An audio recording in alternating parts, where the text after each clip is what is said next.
ధైర్యాన్ని, ప్రోత్సాహాన్ని పొందుకోవాలని మీకోసం పట్టుదలగా ప్రార్థన చేస్తున్నాను. కళ్ళు మూసుకొని ప్రార్థన చేసుకుందాం. ప్రేమగల తండ్రి, ఈరోజు మీరు మాకు ఇచ్చిన వాగ్దానాన్ని బట్టి నీకు స్తోత్రాలు.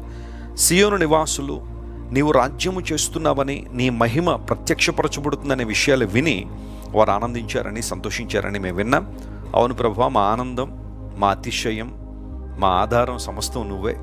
నీలోనే మేమందరం ఆనందించినట్లుగా నీ కృపను అనుగ్రహించండి. ఈరోజు ఎంతమంది అయితే మా ప్రియులు దుఃఖకరమైన పరిస్థితుల్లో ఉన్నారో, గాయపడిన హృదయాలతో ఉన్నారో, కృంగిపోయిన మనసులతో ఉన్నారో, వారందరినీ మీరే లేవనెత్తి నీ బలమైన హస్తాన్ని వారి మీద ఉంచి, నీ కనికరాన్ని వారి మీద ఉంచండి. ఎవరైతే దీర్ఘకాలిక వ్యాధులతో బాధపడుతున్నారో, యేసు నామములో వారికి విడుదల ప్రకటిస్తున్నాను. స్వస్థతనివ్వండి, విడుదలివ్వండి.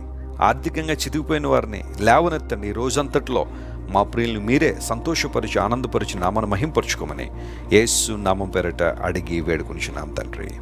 Amen, amen.